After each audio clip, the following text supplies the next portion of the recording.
Hello everyone, आज की इस वीडियो में हम बात करने वाले हैं फ्रैक्शनल डिस्टिलेशन के बारे में। डिस्टिलेशन सीरीज़ चल रही है बच्चों, जिसमें हम different type of distillation method समझ चुके हैं। हमने फ्लैश डिस्टिलेशन पढ़ा, हमने सिंपल डिस्टिलेशन पढ़ा। अब हम बात करने वाले हैं फ्रैक्शनल डिस्टिलेशन की। ये कैसे अदर डिस्टिलेशन से डिफरेंट है।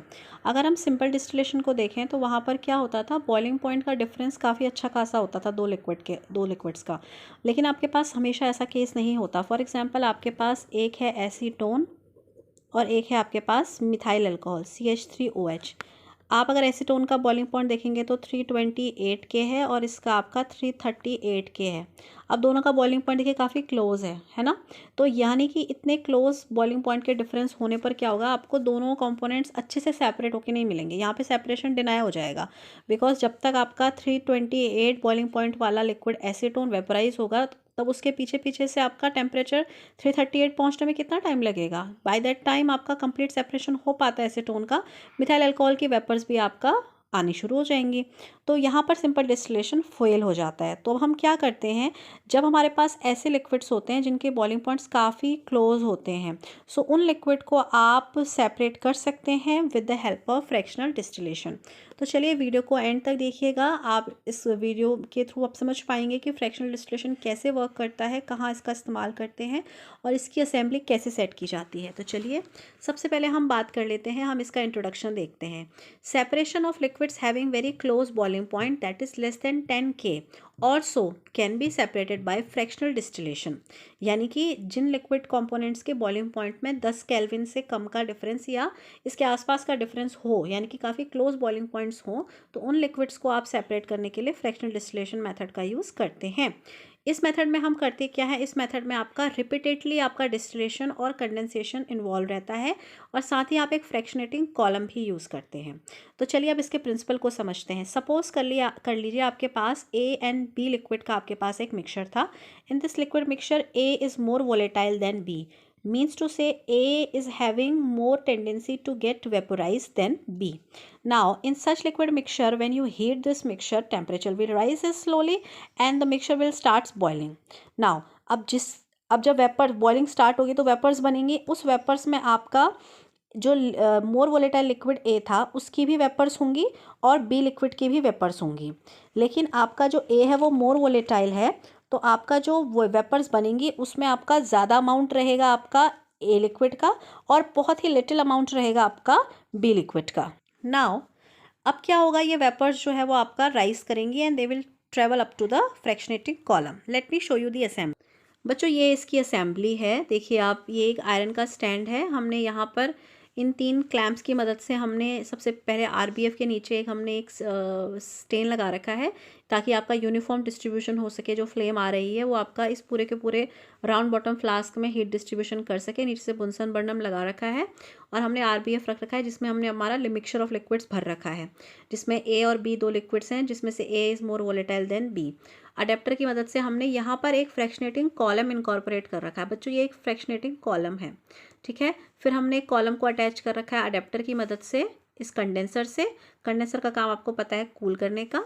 फिर यहाँ एक नेक्स्ट अडेप्टर लगा रखा है और उसको हमने यहाँ रिसीवर से कनेक्ट कर रखा है। बच्चों ये है आपका एक जनरल एपरेटस और assembly for the fractionating column for the fractionating distillation.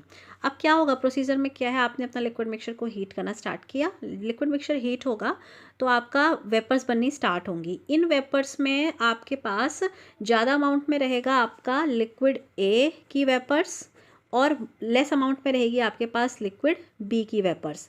यानी कि आपके पास टोटल वेपर्स में से 95% होंगी लिक्विड A की वेपर्स और 5% होंगी लिक्विड B की वेपर्स। अब ये लिक्विड्स क्या करेंगे, they will start rising up to the column. ये लिक्विड्स कहाँ स्टार्ट करना ये वेपर्स जो हैं वो कॉलम की तरफ जाना शुरू करेंगी।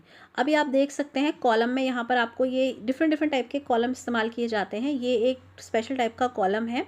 इस कॉलम में क्या होगा, आपका उस वेपर में से जो आपका मोर वोलेटाइल कंपोनेंट था उसकी वेपर्स जो हैं वो आपका ऊपर जाना शुरू करेंगी और जो लेस वोलेटाइल कंपोनेंट था उसकी जो वेपर्स हैं वो नीचे आना शुरू करेंगी, ठीक है। तो आप देखेंगे कि जैसे जैसे आपका नीचे से हीटिंग चलती रहेगी, कॉलम नंबर 1 2 3 4 5 6 7 8 जो आपका टॉप कॉलम है आपका, इस कॉलम के टॉप में आपको वो वाली वेपर्स मिलेंगी ज़्यादा अमाउंट में जिनकी वोलेटिलिटी हाई थी, ठीक है। फिर वो वेपर्स आपका ट्रैवल करेंगी कंडेंसर पे, और कंडेंसर पे जाने के बाद वो कूल डाउन हो जाएंगी, एंड यहाँ पर आपको मोर वोलेटाइल वेपर्स की जो लिक्विड्स हैं वो यहाँ पर आपको कलेक्ट होती हुई मिल जाएंगी। फिर क्या हो रहा है, जो नीचे की तरफ आ रही हैं आपकी लेस वोलेटाइल कंपोनेंट्स की vapours, they will again come back to the RBF, ठीक है। वो कूल, उनकी कूल होने की टेंडेंसी ज़्यादा होती है देन दी वेपोराइजेशन। तो होता क्या है बच्चों, यहाँ पर सक्सेसिव कंडेंसेशन एंड वेपोराइजेशन होता है। लगातार कंडेंसेशन होता है और लगातार वेपोराइजेशन होता है। इन कंडेंसेशन और वेपोराइजेशन को ही हम क्या कहते हैं, थ्योरेटिकल प्लेट कहते हैं।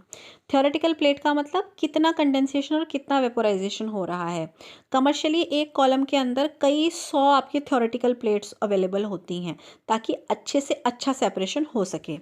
अब नज़र डाल लेते हैं, हमारे पास जो कॉलम्स आते हैं फ्रैक्शनेटिंग कॉलम, वो अलग अलग टाइप के होते हैं। एक तो मैंने पीछे डायग्राम में आपको दिखाया, वो एक तरीके का कॉलम था। एक इस तरीके का कॉलम होता है जिसमें कुछ इस तरीके की बीट्स की पैकेजिंग होती है। एक इस तरीके का भी आपके पास कॉलम रहता है। तो डिफरेंट टाइप के कॉलम्स का इस्तेमाल किया जाता है फ्रैक्शनेटिंग कॉलम में। अब बात कर लेते हैं इस मेथड की एप्लीकेशन कहाँ पर है, कहाँ हम इसे यूज़ करते हैं। फ्रैक्शनल डिस्टिलेशन ही वो मेथड है जिसकी मदद से हम पेट्रोलियम इंडस्ट्री जो होती है उससे हमें पेट्रोलियम प्रोडक्ट्स मिलते हैं, जैसे कि हमें गैसोलीन मिलता है, केरोसिन मिलता है, डीजल, लुब्रिकेंट, ऑयल, ये सब हमें कहाँ से मिलते हैं, these all are petroleum product. तो हमारा जो क्रूड ऑयल होता है उसमें से ही हम इन सबको सेपरेट करते हैं। तो जो रिफाइनरी इंडस्ट्रीज़ होती हैं, पेट्रोलियम इंडस्ट्रीज़ होती हैं, उनके पास फ्रैक्शनल डिस्टिलेशन मेथड ही होता है जिसकी मदद से वो अलग अलग प्रोडक्ट्स को आपका सेपरेट कर पाते हैं और हमारे तक पहुंचा पाते हैं। उसके अलावा जैसा कि हमको पता है कि क्लोज बॉइलिंग पॉइंट वाले कंपोनेंट जैसे कि एसीटोन और आपका मिथाइल अल्कोहल, दोनों के बॉइलिंग पॉइंट आप देखेंगे कितना कम इनके बीच में डिफरेंस है, 329 एंड 338। तो लेस डिफरेंस यानी कि काफ़ी क्लोज बॉइलिंग पॉइंट होने की वजह से इनका सेपरेशन बहुत मुश्किल था। पर फ्रैक्शनल डिस्टिलेशन मेथड ने इस प्रोसेस को हमारे लिए क्या कर दिया है, ईजी कर दिया है। एक बार और आप देख लीजिए, ये असेंबली है। सिंपल डिस्टिलेशन की असेंबली देखेंगे तो उसमें भी आरबीएफ होता है, कंडेंसर होता है, 2 अडेप्टर होते हैं आगे पीछे और एक रिसीवर होता है। एक जो डिफरेंस आता है इसकी असेंबली में वो आता है फ्रैक्शनल कॉलम का। तो आपने फ्रैक्शनल कॉलम लगाना है and your assembly is ready to go. So this is all about fractional distillation. I hope आपको समझ में आया होगा। Thanks for watching this video, and if you like this content please do share with your friends and subscribe to my channel if you are new to this channel. Thank you so much.